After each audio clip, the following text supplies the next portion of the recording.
So I wanted the violent answer. That's just what I needed. And I only had two options. On the one side was my mother. She was a third-generation educator.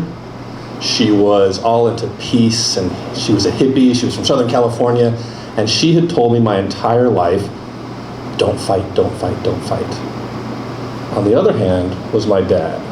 He grew up poor in the outskirts of Calgary, way up in Canada, back in the day where hockey players didn't wear masks.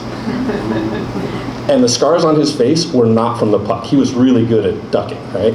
The scars on his face were from the fist fights, either on the ice, or if he didn't have enough fights on the ice, on the way home. He was a fighter. So I knew what answer I needed, so I knew who I needed to talk to. I came in and, Dad, I need your help. I need some advice. No, I haven't done anything yet. I haven't done anything. This isn't like last time.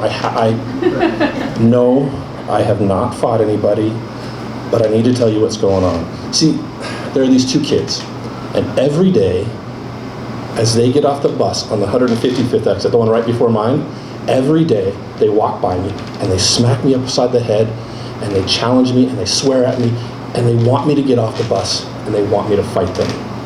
Now, I haven't done anything. This has gone on for over a month, and Dad, I promise I haven't done anything. I don't know why they don't like me. I just know that they swear at me and they challenge me. Now, none of that mattered until today.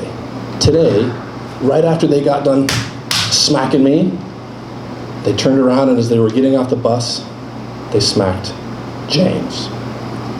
And they didn't challenge him. They smacked him, and then they started taunting me again. And Dad, I don't know what to do. I know I can't get in trouble if I go and I fight them. This isn't like last time, I promise. Dad, please just tell me what to do. Now, my dad, like dads do, he snapped his newspaper and he folded it up and he sat it on his lap and he looked at me and he took a deep breath and then he looked at his wife and he said, honey, what do you think you should do? And my mom, who was also reading, folded up her nice little book and set it on her lap, and she looked at me and she took a deep breath and she said, Michael, tomorrow when you get to that bus stop at 155th, I want you to get off and I want you to beat the shit out of those two boys. Now, that may have been the coolest thing my mother has ever said in her entire life. And the next day, that night I didn't sleep. I don't think I ate breakfast. I know I didn't do well on my math test in third period. All I could think about was the bus ride home. And stepping off of the bus was like stepping off of the last wooden step of a saloon. And I swear I saw a tumbleweed kind of following that big gust of diesel fumes as the bus pulled away. And I looked forward and the big gaggle of kids, because it was a big bus stop, the big gaggle of kids, they started to catch that electricity. And that electricity, as they saw me and they saw the two other boys and they knew what was going on, and they start fight, fight, fight, fight. And it starts kind of scattering among them. And there's only one thing that electricity like that can do. And it formed a nice, perfect circle. And as it opens up, I look forward and I see these two boys, and they're looking at me, and I step in and I put my big old trumpet down, my big old backpack down, and I stand up, and I'm in this ring of children with two guys who have been begging to fight me for over a month. Now, the older of the two, who's actually 2 years older than me, name was Troy, not a very smart kid. He does what every kid does to start a fight. He tucks his shoulders back, puffs his chest out, puts his chin down, and he starts doing the little wiggle dance, right?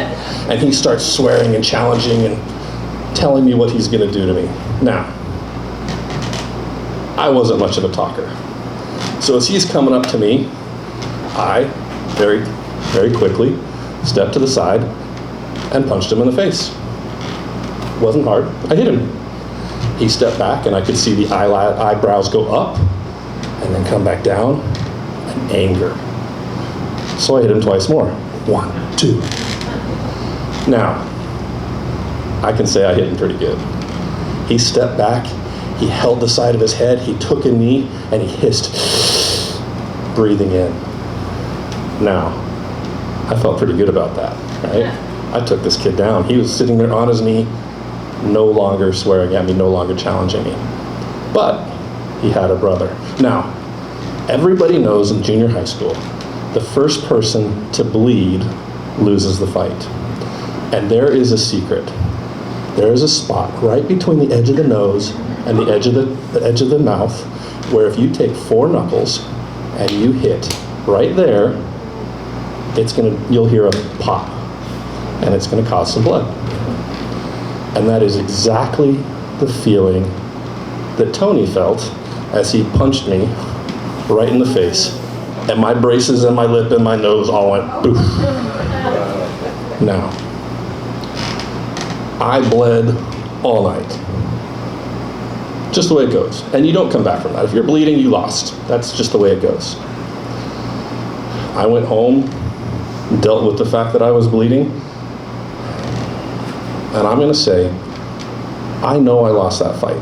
I know it. The next day, at the end of the school day, when I got back on that bus, I won't lie to you and say that those boys never bugged me again, but they never touched my brother.